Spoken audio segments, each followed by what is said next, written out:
Welcome to Recovery Fundamentals Module 2, Meet the Client. In the first module, you'll learn about the recovery process, your role, and skills and techniques you can use to build rapport and trust with your client. In this module, we take our interaction with the family one step further, where you will learn how to determine who is in the family and know when to create multiple cases. You'll also learn how to identify who will represent the family as the primary client. We'll discuss situations where those living in the same household may be separated into multiple cases depending upon their recovery plans. We'll also talk about the right steps to take in determining a primary client when encountering difficult situations, such as communication issues and disaster-caused fatalities. By the end of this module, you'll be able to determine who will represent the family as the primary client, identify who is in the family, and know when to create multiple cases. You'll also be able to recall how to handle challenging situations that sometimes come up about determining who is the primary client. Before the formal initial interview begins, you'll need to determine who is in the family and who can represent the family as the primary client. The person you are speaking to at first is not always the primary client. The primary client must be an adult, 18 years or older, any gender, who is willing to communicate with the Red Cross, representing the family during the family's disaster recovery, today, and during the recovery process. Willing to share personal information with Red Cross. Able to make recovery planning decisions, and able to receive and spend direct client assistance when qualified. You are helping a woman whose husband is in the hospital, sedated, recovering from injuries. She would like her husband to be listed as the primary client since he handles the finances for the family. Can he be listed as the primary client? Yes or no?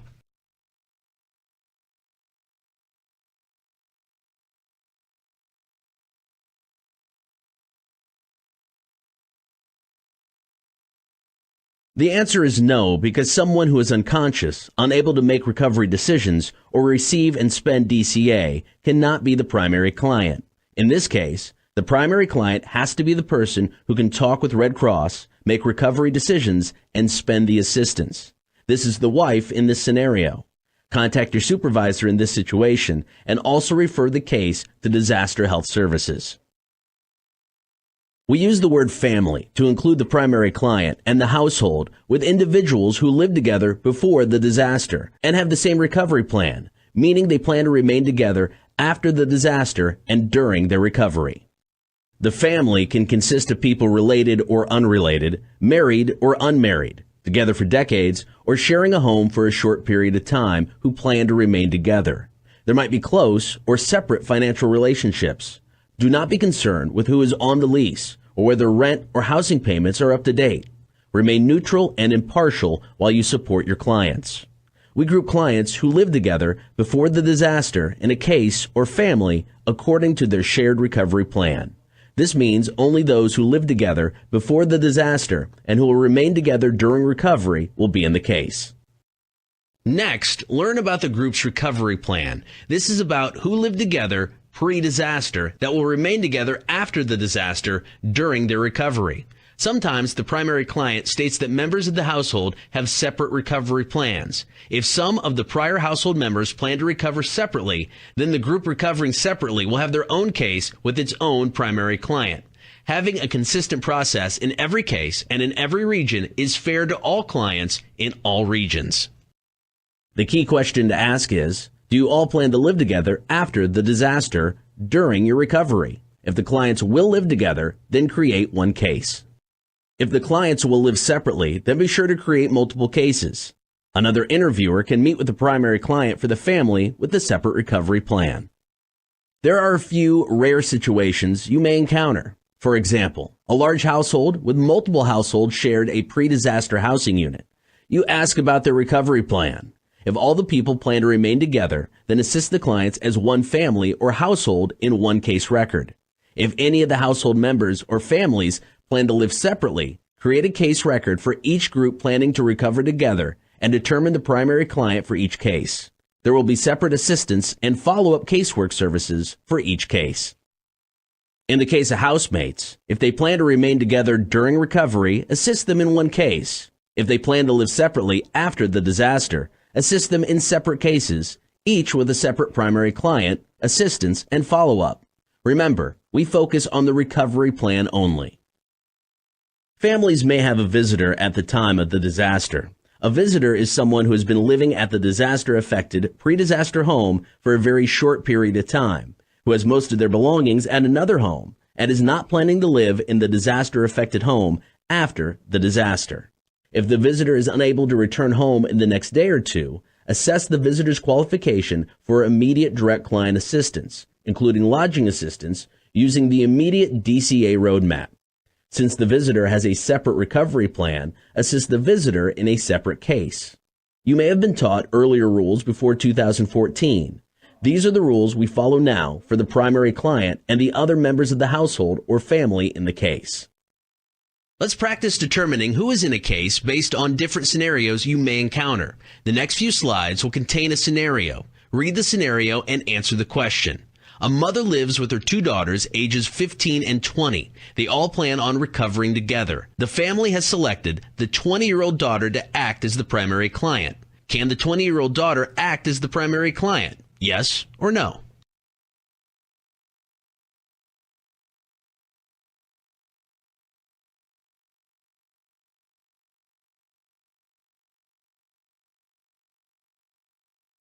The correct answer is yes. The 20-year-old or mother may be the primary client. The choice of primary client is up to the clients and may be an adult of any age or gender, but it cannot be a child, so the 15-year-old would not qualify to be the primary client. A mother, father, and child rent a home. They sublet a room to a coworker who plans on recovering separately from the family. How many cases is this? One case or two cases?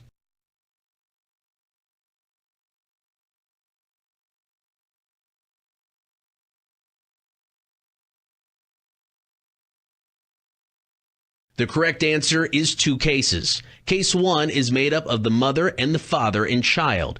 Case 2 includes only the coworker tenant, who is the primary client and plans to live with another friend. When clients plan to recover separately, create separate cases. A grandma, mom, dad, 3-month-old infant live together and plan on recovering together after the disaster. How many cases with how many family members is this? One case with 4 members, or two cases with 3 members in one and the grandma in another?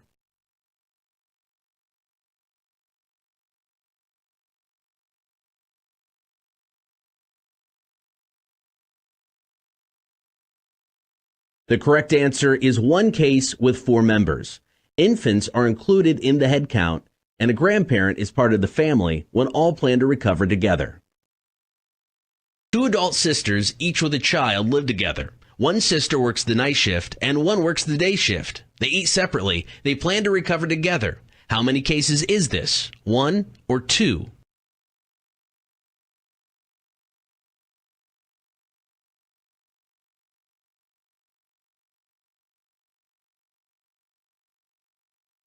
The correct answer is one case. Working schedules and eating habits do not impact their one shared recovery plan.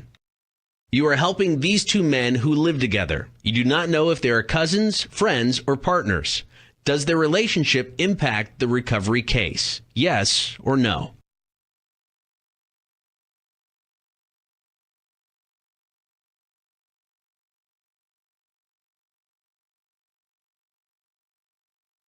The correct answer is no. It's all about who will live together during the recovery. There will be one case if they are recovering together, or 2 cases if they are recovering separately. Focus on the recovery plan, not the family or financial relationships. You are helping a father, his partner, his teenage son, his adult sister, her partner, and her 2 children. They all were living together before the disaster. Now the adult sister and her partner and 2 children want to recover separately. How many cases is this? One or two?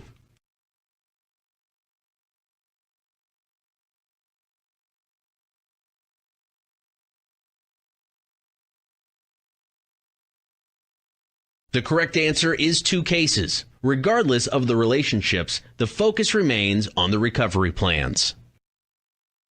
You may encounter a situation where it is difficult to communicate with the primary client. This may happen if the adult has hearing challenges or speaks a foreign language. If this occurs, identify an interpreter. Explain the confidential nature of the meeting to the interpreter. A partner agency member may be able to interpret. This could also be another adult or a child over the age of 16 with the primary client's permission. In rare situations, children survive, but there is not a pre-disaster adult family member who is able to act as primary client. This may happen when an adult client is deceased, unable to communicate, or unable to act as the primary client, and there is no other adult living in the home. Or perhaps one person lived in the home who is now hospitalized and unable to make recovery decisions or speak with Red Cross. In this case, contact your supervisor. Red Cross will need to find a non-resident to be the primary client. This could be another adult or family member who doesn't live with the family, but can represent the family members. This non-resident primary client will make and communicate recovery decisions with Red Cross and receive direct client assistance for the family. Once you have connected with the client, you should explain the mission of the Red Cross. Talk about services that are available now and those available later during follow-up. Promote realistic client expectations. Explain Red Cross offers financial assistance called direct client assistance to qualified clients. Let the client know we can offer disaster health services and disaster counseling, family reunification, information about and referrals to other available resources. Tell the client we offer information about disaster preparedness, disaster emergency supplies, and other needed response assistance to all clients, regardless of direct client assistance qualifications. When Red Cross shelters and feeding sites are open, offer current information about the closest location.